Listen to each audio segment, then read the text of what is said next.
सभी लोग हाथ जोड़े हुए। जय श्री ओम नमस्तेभ्यः, जय श्री ओम नमस्तेभ्यः, जय श्री ओम नमस्तेभ्यः।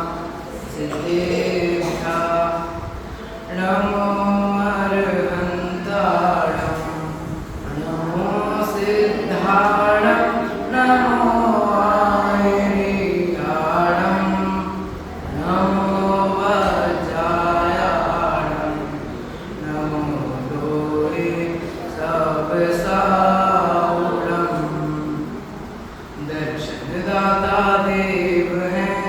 आगम सम्यक ज्ञान, गुरुचारित्र की कहानी है, हम पूजे धरि ध्यान। तो अभी अपन ने मंगलाचरण किसका करा था, किसको पता है? देवशास्त्र और गुरु का। तो आज अपन देवशास्त्र और गुरु के बारे में चर्चा करेंगे। तो सबसे पहले तो कोई मुझे ये बताए कि इस मंदिर में आपको देवशास्त्र और गुरु कहाँ कहाँ दिख रहे हैं? हाँ भैया, संस्कार भैया।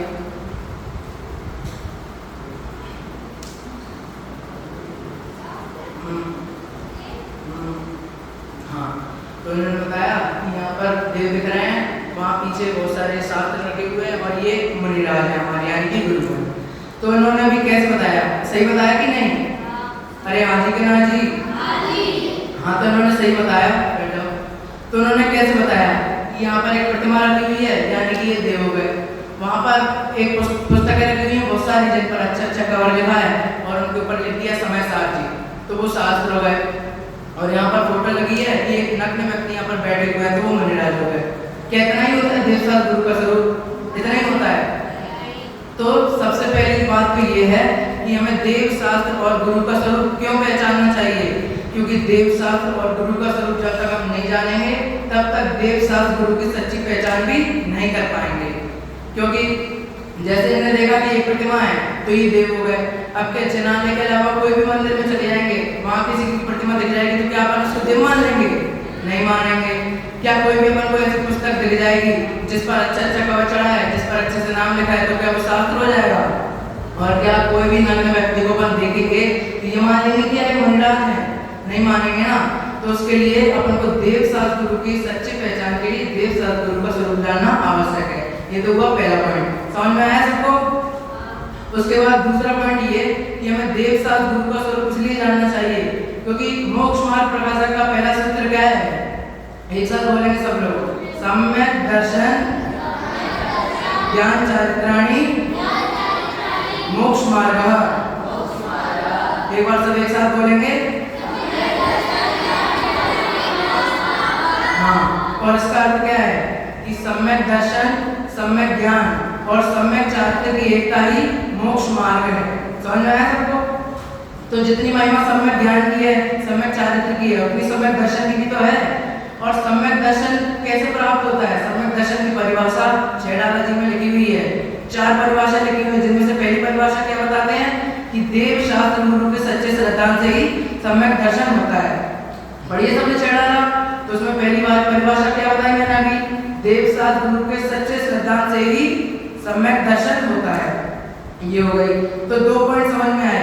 हमें देवशास्त्र गुरु का स्वरूप को समझना चाहिए। कौन बताएगा पहला पॉइंट? दीक्षांत।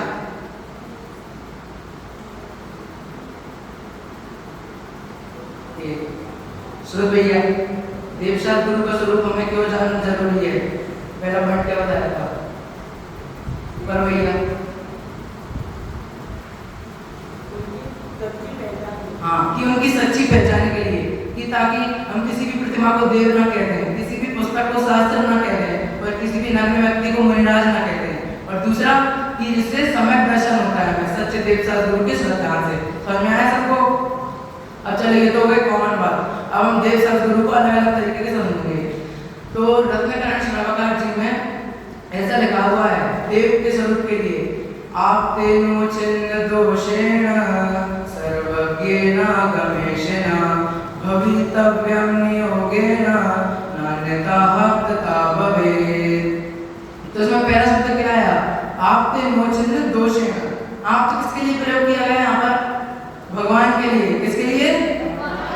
सब लोग एक साथ बोलेंगे। आप शब्द किसके लिए प्रयोग किया गया है यहाँ पर?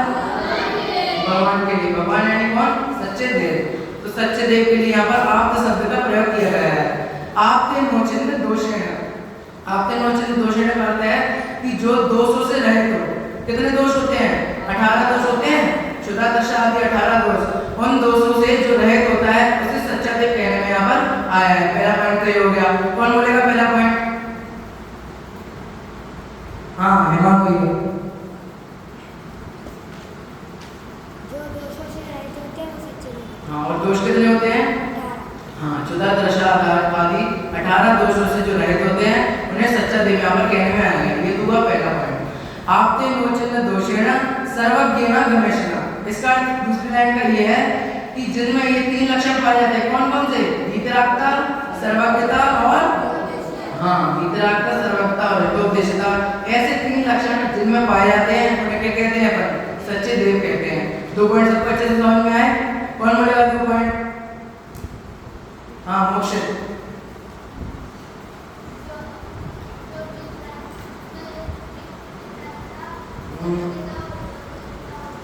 हाँ, ये तो दूसरा वाला पॉइंट है। पहला वाला पॉइंट कौन बोलेगा? अंश हो गया। हाँ, सही है। तो जो 18 दोषों से रहित होते हैं और जिनमें वीतरागता, सर्वज्ञता और हितोपदेशता ऐसे तीन लक्षण पाए जाते हैं उन्हें क्या कहते हैं? सच्चा देव। क्या कहते हैं उन्हें? हाँ, अब ये समझो कि जो व्यक्ति सदोष होगा यानी कि दोषों से सहित होगा, जिसके अंदर अभी भी दोष है, तो क्या वो दूसरों को निर्दोष होने का उपाय बता पाएगा? नहीं बता पाएगा। जैसे अपन एक उदाहरण से समझें कि कोई व्यक्ति शराब पीता है। शराब यानी मदिरा, दारू। जो व्यक्ति शराब पीता है, क्या वो किसी दूसरे व्यक्ति को ऐसा कह पाएगा कि शराब हमें नहीं पीनी चाहिए? कह पाएगा कि नहीं कह पाएगा? अरे हाँ जी कि ना जी? नहीं कह पाएगा, क्योंकि जब वो खुद शराब का त्याग नहीं कर पा रहा है तो दूसरों को शराब त्याग करने का उपाय कैसे बता पाएगा या फिर उन्हें उसका उपदेश कैसे दे पाएगा? तो इसी प्रकार अगर अपने भगवान भी सदोष होते, दोषों से सहित होते, तो क्या वो दूसरों को निर्दोष होने का उपाय बता पाते? नहीं बता पाते। इसलिए हमारे भगवान कैसे होते हैं? निर्दोष होते हैं। फिर निर्दोष होते हैं इसलिए वो दूसरों को हित का उपदेश दे पाते हैं, दूसरों को निर्दोष होने का उपदेश दे पाते हैं। तो ये कौन सा लक्षण हो गया? हितोपदेश का। अब सबको समझ में आ रहा है कि नहीं? हाँ, तो ये हो गया हितोपदेश का। उसके बाद कोई व्यक्ति हित का उपदेश जब ही दे सकता है कि जब उसे उस बारे में पता हो। और भगवान हमें मोक्ष जाने का उपदेश देते हैं या फिर जो भी हम कहेंगे हित का उपदेश देते हैं तो उन्हें सब चीजों का ज्ञान है। सब चीजों का ज्ञान कैसे है? सर्वज्ञता की परिभाषा क्या होती है? हाँ, एक साथ बोले सभी। जो तीन लोग तीन काल को एक साथ एक समय में जाने, वह क्या है? सर्वज्ञ है। तो जो हित का उपदेश हमें दे रहा है उसे उसके बारे में जानना भी जरूरी है। तो हमारे भगवान कैसे होते हैं? सर्वज्ञ होते हैं। और तीसरा पॉइंट क्या है? वीतरागता। सबको समझ में आया? देखो परिभाषा क्या होता है यहाँ पर रत्नाकरण सर्वज्ञ के आधार से कि जो भी निर्दोष होता है और जिनमें वीतरागता, सर्वज्ञता और हितोपदेशता ऐसे तीन लक्षण पाए जाते हैं उन्हें हम सब क्या कहते हैं? सच्चा देव कहते हैं। अब उसके बाद आते हैं हम शास्त्र पे। तो शास्त्र कैसे कहा? शास्त्र के लिए भी एक गाथा दी जाती है। आप तो पज्ञ मनोलंघ्यम मंत्रेष्टिष्ट विरोधितम तत्वोपदेशकृतम सार्वम कापत शास्त्रम कापत घट्टनम। अब शास्त्र के बारे में बताते हैं कि पहले क्या थी? आप तो पज्ञ मनोलंघ्यम। आप का मतलब क्या बताया था मैंने? भगवान। भगवान यहाँ पर सच्चे देव, यहाँ पर जिनेंद्र भगवान जो भी कहे। आप मतलब जिनेंद्र भगवान। आप तो पज्ञ मनोलंघ्यम। इसका अर्थ है कि आप के द्वारा या फिर सच्चे देव के द्वारा कही हुई जो वाणी है वही जनवाणी है, उसी को शास्त्र कहते हैं। समझ में आया? कौन बोलेगा? देवांश भैया, शास्त्र की क्या परिभाषा होता है? ये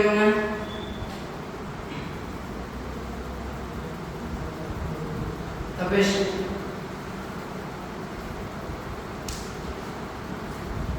मान भैया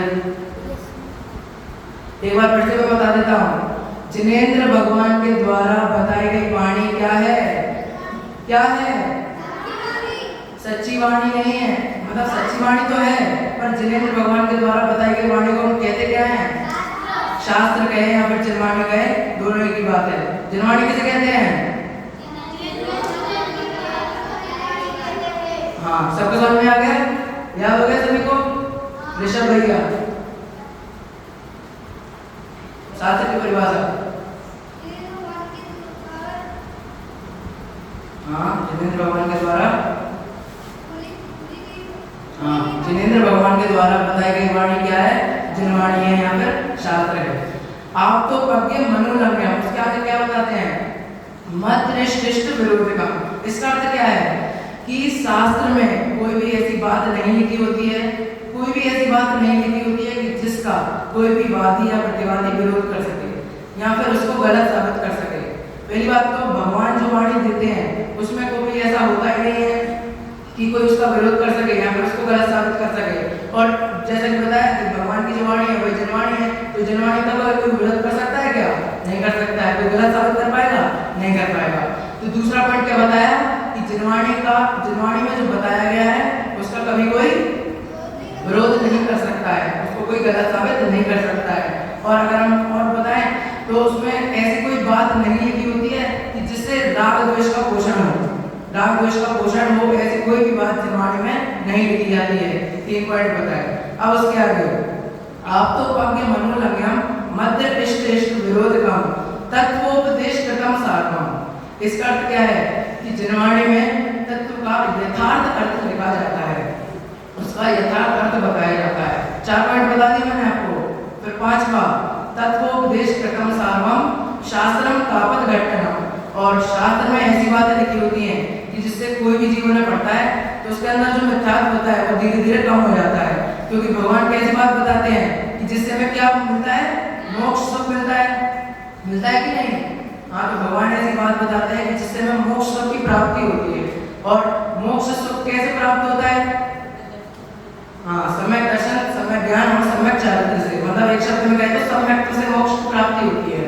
और अगर सम्यक बढ़ेगा तो क्या घटेगा? हमारा मिथ्यात्व घटेगा कि नहीं? सम्यक बढ़ेगा तो क्या घटेगा? एक साथ बोले, सम्यक तो बढ़ेगा तो क्या घटेगा? और क्या बताया 5वां पॉइंट कि शास्त्रों को पढ़ने से जो जीव होते हैं उनमें उनके मिथ्यात्व में कटौती आती है। सबको समझ में आया? 5 पॉइंट एक बार फिर से रिपीट करता हूँ। भगवान के द्वारा कही गई वाणी जनवाणी है। दूसरा कि शास्त्रों में कोई भी ऐसी बात नहीं होती है कि जिसका कोई विरोध कर सके। तीसरा कि शास्त्रों में कोई ऐसी बात नहीं होती है कि जिससे राग और द्वेष का पोषण हो। फिर चौथी बात क्या बताई? कौन बताएगा? चौथी बात क्या बताई? हाँ भैया। जिनवाणी के अंदर तत्व का यथार्थ, हाँ, जिनवाणी के अंदर तत्वों का यथार्थ अर्थ दिया जाता है, ये बताई चौथी। और 5वां पॉइंट क्या बताया था? हाँ, मिथ्यात्व दूर होता है। कौन बोलेगा 5 के 5 पॉइंट? 5 के 5 पॉइंट कौन बोलेगा? एक बार फिर से रिपीट करता हूँ, सब याद करेंगे एक साथ। सच्चे भगवान के द्वारा बताई गई वाणी क्या है? क्या है? जिनवाणी क्या है? शास्त्र। मतलब उसकी परिभाषा क्या बताई? कि सच्चे देव द्वारा बताई गई वाणी क्या है? जिनवाणी है। जिनवाणी में कैसी बात नहीं होती है? हाँ, कि जिससे राग द्वेष का पोषण हो और जिससे विरोध हो, ऐसी कोई भी बात जिनवाणी में नहीं लिखी रहती है। ठीक है, 2 पॉइंट 3 पॉइंट हो गए। चौथा क्या बताया? तत्वों का यथार्थ अर्थ जिनवाणी में दिया जाता है। 4 पॉइंट। और 5वां हाँ, सम्यक तो प्रकट होता है और मिथ्यात्व कम होता जाता है। अब कौन बोलेगा 5 पॉइंट? हेमंत भैया। पहला पॉइंट, जिनेंद्र भगवान द्वारा बताई गई वाणी को जिनवाणी कहते हैं। और शास्त्र में ऐसी बात लिखी होती है जिसका कोई विरोध नहीं कर सकता है। सही है। और तीसरा ये है, शास्त्रों में ऐसी बात लिखी होती है जिसमें राग द्वेष का पोषण नहीं होता है। और चौथा, तत्वों का यथार्थ अर्थ होता है। 5वां, मिथ्यात्व दूर होता है, सम्यक प्रकट होता है। हाँ, सही है, 5 पॉइंट सही बोले। ये हुआ शास्त्र के बारे में। सबको समझ में आया अच्छे से? सब अच्छे से याद कर लेंगे। और जो गाथा मैंने बोली वो भी सब अच्छे से याद कर लेंगे। फिर उसके बाद देव, शास्त्र और उसके बाद गुरु। अब देव की जो वाणी है, सच्चे देव की जो वाणी है वो क्या है? जिनवाणी है। और जिनवाणी के पथ पर जो चलते हैं उन्हें क्या कहते हैं? उन्हें क्या कहते हैं? गुरु कहते हैं, उन्हें मुनिराज कहते हैं। समझ में आया? 1 पॉइंट कौन बोलेगा? दीक्षांत भैया। क्या? देव से तो शास्त्र और फिर गुरु।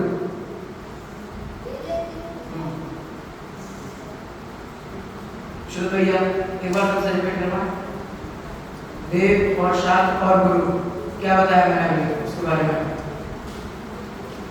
देव की वाणी पर चलने वाले को गुरु कहते हैं। हाँ मतलब सही है, लेकिन मैंने क्या बताया कि सच्चे देव की जो वाणी है उसे क्या कहते हैं? जनवाणी कहते हैं। और जनवाणी के मार्ग पर कौन चलते हैं?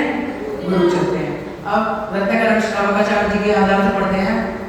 विषयासा वशातीतो निरारंभो परिग्रह ज्ञान ध्यान तपोरता तपस्वी स प्रशस्यते। ये हुई इसमें गुरु की परिभाषा है। सबसे पहले इसमें क्या लिखा? विषय आशा वसातीतो। क्या लिखा? विषय आशा वसातीतो। इसका अर्थ क्या है कि मुनिराज कैसे होते हैं? विषय भोगों से रहित होते हैं। ना उन्हें विषय भोगों को भोगने की ना कोई इच्छा होती है, ना कोई आकांक्षा होती है। अब कोई कहे इसका प्रूफ क्या है तो कैसे बताओगे? अब चक्रवर्ती को सब जानते हैं ना? चक्रवर्ती कौन होते हैं?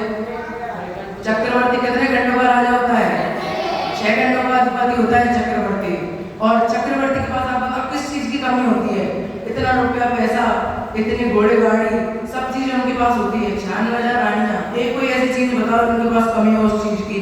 सब चीजों की कोई भी कमी नहीं है उनके पास। लेकिन फिर भी वो इतना वैभव छोड़ के, इतना सब कुछ छोड़ के वो निदेशक क्यों अंगीकार करते हैं? क्योंकि उन्हें पता है कि विषय भोगों में रमना संसार का कारण होता है। विषय किसके होते हैं? पंचेंद्रिय के विषय होते हैं। पंचेंद्रियों के नाम कौन बोलेगा? कलश भैया।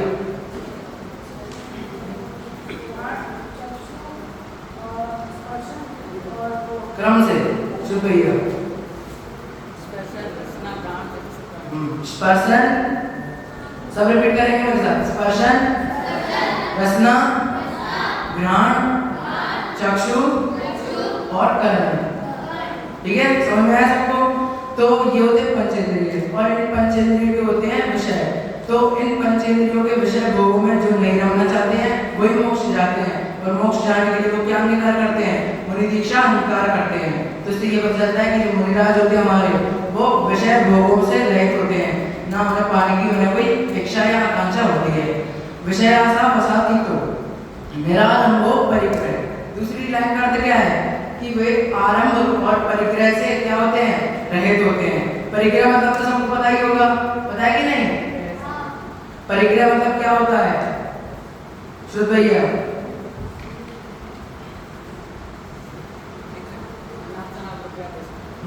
अनाप शनाप रुपया पैसा आदि जोड़ना, वही सब परिग्रह है। कुछ भी चीज, मतलब किसी भी चीज का अपन लोभ करना कि हमें ये चाहिए, वो चाहिए, सब चाहिए, जो भी चाहिए अपन को, जो अपने काम का नहीं है। वैसे तो आत्मा के अलावा अपने कुछ भी काम का नहीं है, उसके अलावा जो भी है सब परिग्रह है। शरीर भी यहाँ तक की परिग्रह है। तो मुनिराज कुछ भी रखते हैं क्या अपने पास? पीछी कमंडल के अलावा कुछ भी रखते हो? एक वस्त्र का धागा जितना भी उनके पास परिग्रह नहीं है। पीछी कमंडल को वो इसलिए रखते हैं, शुद्धि के लिए रखते हैं, नहीं तो वो भी क्यों रखें? और देह है, देह क्यों? देह इसलिए है उनके पास क्योंकि वो तप की वृद्धि करती है देह। इसीलिए उनके पास दो ही तीन चीजें हैं, तो देह है और पीछे का कमंडल है। उसके बाद क्या परिग्रह है? और हमारे पास तो ये 10 जोड़ी कपड़े, ये खाना, वो पीना, ऐसा पेन, वैसी कॉपी, और सब परिग्रह है अपने पास। और फिर भी अपन को और चाहिए। और मुनिराजों के पास तो क्या है? एक वस्त्र के धागे जितना भी परिग्रह नहीं है, फिर भी उन्हें किसी भी चीज को पाने की इच्छा नहीं है, तो वो परिग्रह से रहित होते हैं। और आरंभ मतलब किसी भी तरह के व्यापार वगैरह उन सबसे वो रहित होते हैं। फिर उसके आगे विषय आशा वसातीतो निरारंभो परिग्रह ज्ञान ध्यान तपोरक्ता। तीसरी लाइन, ज्ञान ध्यान तपोरक्ता, यानी कि जो ज्ञान, ध्यान और तप में लीन रहते हैं, ऐसे कौन होते हैं? मुनिराज। कौन होते हैं ऐसे? 3 पॉइंट मैंने बताया। कौन बताया 3 पॉइंट? हाँ मौलिक भैया।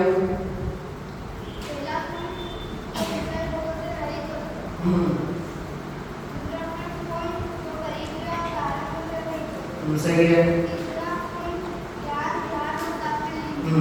कि जो आरंभ और परिग्रह से रहित होते हैं, जिन्हें विषय भोगों को भोगने की कोई भी इच्छा या आकांक्षा नहीं होती है, और जो सदैव अपने ज्ञान, ध्यान और तप में लीन रहते हैं, ऐसे जो तपस्वी होते हैं लास्ट लाइन क्या रखी, तपस्वी सा प्रशस्यते। ऐसे जो तपस्वी होते हैं जिनमें ये तीनों पॉइंट जो मैंने अभी आपको बताया, वो तीनों लक्षण पाए जाए, ऐसे तपस्वी को हम क्या कहते हैं, मुनिराज कहते हैं और गुरु कहते हैं। समझ में आया सबको? देव शास्त्र और गुरु के बारे में सब याद करेंगे। अब अंत में बस इतना ही मैं चाहूंगा कि हम सभी देव शास्त्र गुरु का सच्चा स्वरूप समझें। क्यों? क्योंकि देव शास्त्र गुरु का सच्चा स्वरूप समझकर ही हम उनकी सच्ची पहचान कर सकते हैं और उनका सच्चा स्वरूप का संधान करेंगे तो हमें सम्यक दर्शन की प्राप्ति निश्चित ही हो जाएगी। जय जय।